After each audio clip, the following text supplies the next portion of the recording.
Hello everyone, welcome to another tutorial video. On today's video, I'll show you how to download and update your iPhone or iPad to the latest iOS. Before I begin the process, please like this video and subscribe to my channel.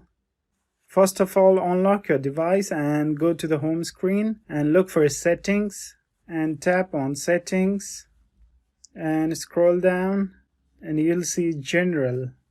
Go to the General Settings and choose the second option, which is Software Update. To check for update or to download update, you have to tap on Software Update. It was checking for a software update and one is available. iOS 13.4.1 is the latest right now, so to download and install, you have to tap on Download and Install on the bottom of the screen. Tap on that and enter your passcode.